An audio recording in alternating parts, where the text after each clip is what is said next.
Saudações a todos, vamos iniciar mais uma aula dedicada a estudar o cálculo diferencial e integral, bem como a análise real. Pois bem, então nós apresentamos alguns exemplos expressos em caso 1, caso 2 e caso 3. E então agora nós vamos fazer uma definição formal sobre o que é uma função contínua. Então, nós falamos, é importante aqui registrar que em alguma das aulas anteriores nós apresentamos o caso 1 e escrevemos que quando f de x é contínua em x igual a p, isso implica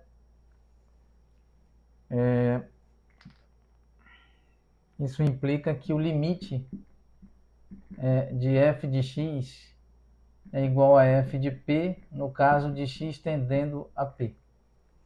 Certo? Isso é verdade nesse sentido. Porém, não necessariamente ocorre quando o limite de f de x, quando x é igual a p, é igual a f de p, quando x tende a p, isso será f de p na imagem, não necessariamente garante que a função é contínua em p, pois ela poderá ser descontínua de alguma maneira. Haver uma descontinuidade da curva. Então, apenas ressaltando sobre o caso 1. Então, vamos agora formalmente definir uma função contínua com base na análise real. Então, aqui no contexto da análise real,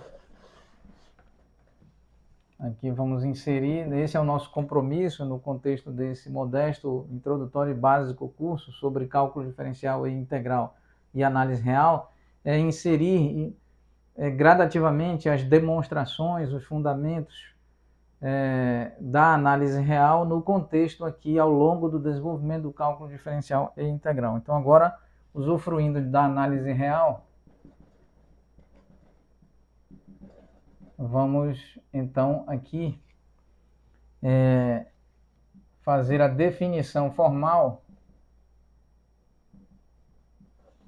de uma função contínua.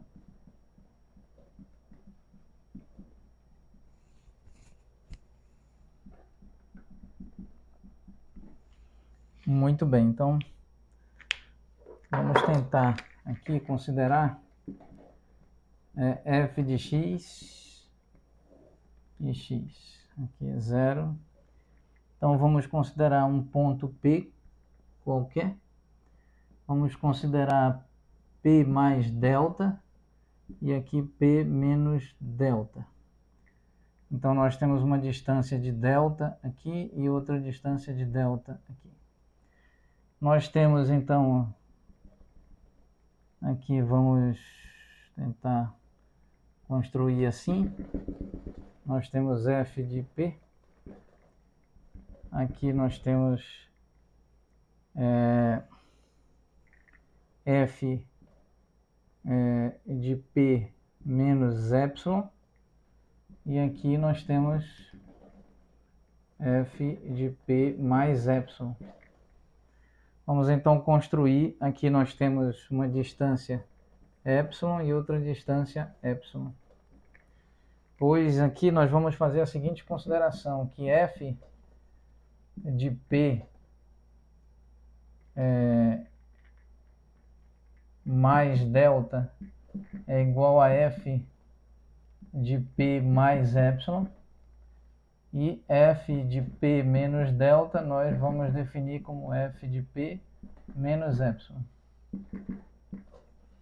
Pois bem, então agora vamos escrever da seguinte forma. F de x, a função f de x, é contínua, vamos resumir, é contínua em x igual a p. Quando é que ela é contínua em x igual a p? Quando nós consideramos o seguinte, que para todo epsilon maior do que zero, existe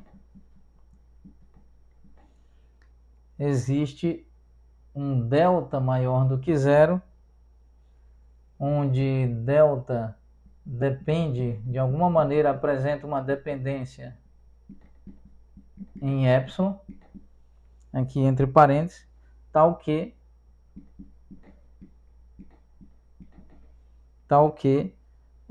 para todo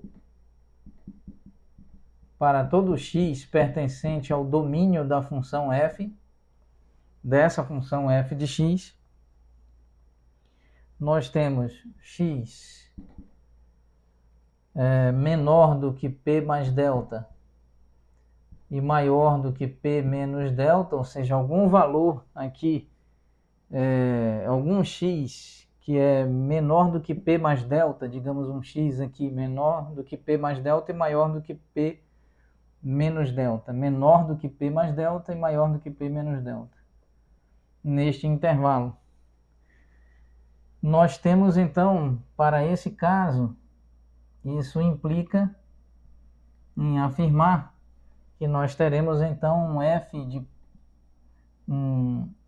de x, vamos aqui escrever x, e aqui um f de x, um f de x tal que seja menor do que f de p mais epsilon e maior do que f de p menos epsilon. Então, estando entre o f de p mais epsilon e o f de p menos epsilon.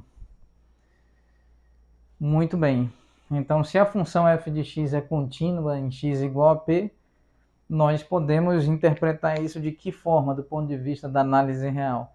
Fazendo a seguinte consideração: para todo epsilon maior do que zero, existe um delta maior do que zero correspondente, onde delta depende de epsilon, tal que para todo x pertencente ao domínio da função f de x, no caso aqui, nós temos estas desigualdades a saber: x é menor do que p mais delta, maior do que p menos delta, aqui está. Ele está entre p mais delta e p menos delta, e isso implica que nós temos um f de x correspondente que é menor do que f de p mais epsilon e maior do que f de p menos epsilon. E, portanto, ele está entre f de p mais epsilon e f de p menos epsilon. Muito bem. Então, essa é a consideração. Vamos, então, fazer de outra maneira. Vamos reexpressar esta definição com base na análise real de outra forma. Muito bem, vamos então reexpressar de outra forma e o faremos oportunamente durante a próxima aula. Muito obrigado a todos.